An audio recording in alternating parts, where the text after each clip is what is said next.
संसार में कोई कितना भी बेहतर अपना हो, अंत में ये बात समझ आ जाती है कि भैया संसार जिसको भी मिला, जब भी मिला, आधा अधूरा ही मिला। संसार कभी किसी को पूरा नहीं मिला। कैसे? बोले अधूरा इसलिए मिला कि एक चीज मिल जाएगी तो दूसरी नहीं मिलेगी, दूसरी मिल जाएगी तो तीसरी नहीं मिलेगी, एक रिश्ता बढ़िया मिल जाएगा तो दूसरा बढ़िया नहीं मिलेगा, दूसरा वाला बढ़िया होगा तो पहला वाला बढ़िया नहीं होगा। यानी संसार जब भी मिला, जिसको भी मिला, आधा अधूरा ही मिला।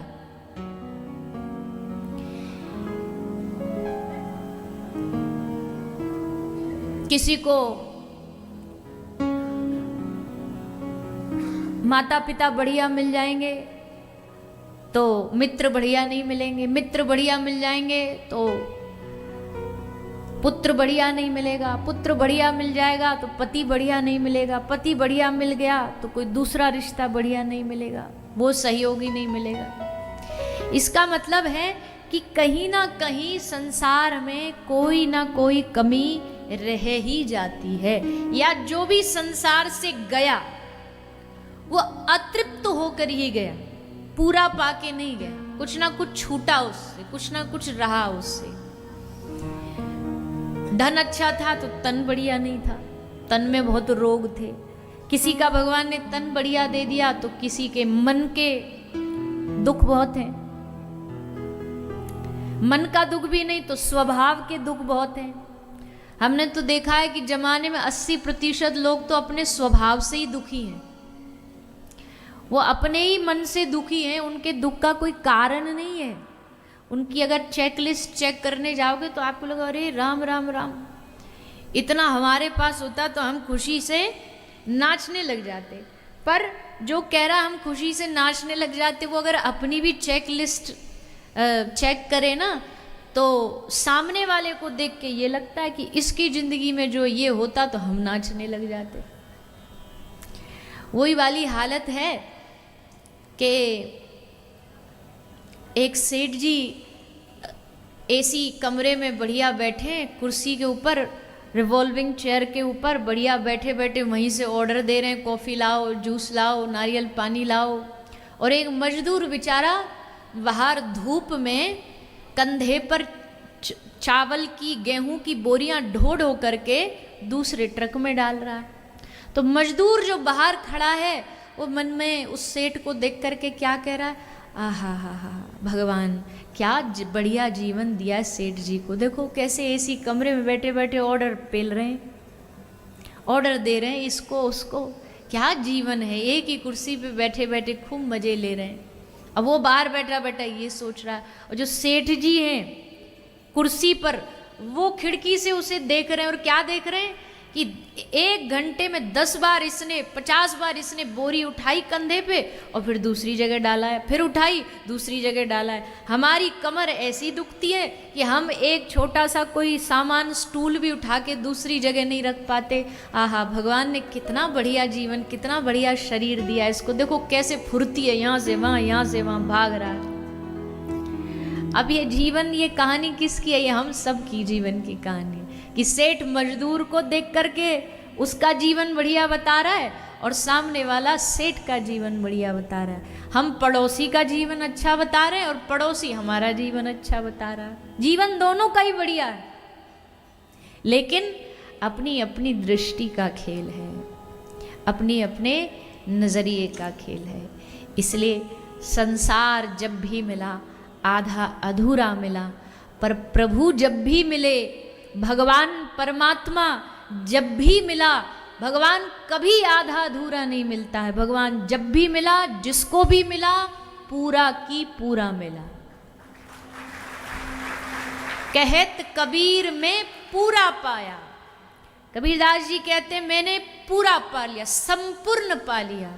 संपूर्ण पाना संसार में नहीं, पर भगवान में ये गुण है कि ये संपूर्ण मिलता है, जब भी मिलता है पूरा मिलता है। तो ब्रज की गोपियों को, ब्रज की गोपियों ने अपना मन, अपना चित्त ठाकुर जी को दे दिया। देखो हम सबके पास एक एक मन है कि नहीं बताओ? है कोई यहाँ जो परमहंस बैठा हो जिसके पास बोला हमारे पास तो हम तो अमना हो गए, हमारा तो मन ही हमने मार दिया? ऐसा तो संभव नहीं है। सबके पास एक मन है ना। पर अब प्रश्न ये है कि मन की प्राप्ति, मन की जो मन में जो स्थान दिया है वो किसका दिया है? जैसे कि किसी जमीन पर किसी आदमी ने कब्जा कर लिया, और कब्जा करने वाला भी कौन है? वो शहर का दबंग, जो किसी की नहीं सुनता, जो किसी की नहीं मानता, उस व्यक्ति ने आकर के हमारी जमीन पर कब्जा कर लिया है। अब अगर उसको छुटाना है, उस आदमी से उस जमीन को छुड़वाना है, तो क्या करना पड़ेगा? Any idea? अगर उस जमीन को छुड़वाना है, उससे ज्यादा दमदार कोई आदमी पकड़ के लाओ और उसको वो जमीन बेच दो। बोले भैया ये तुम्हारी है, अब तुम छुड़वा लो इसको। वो कहेगा चिंता ना करो, हम देखो खाली करवा लेते हैं अभी।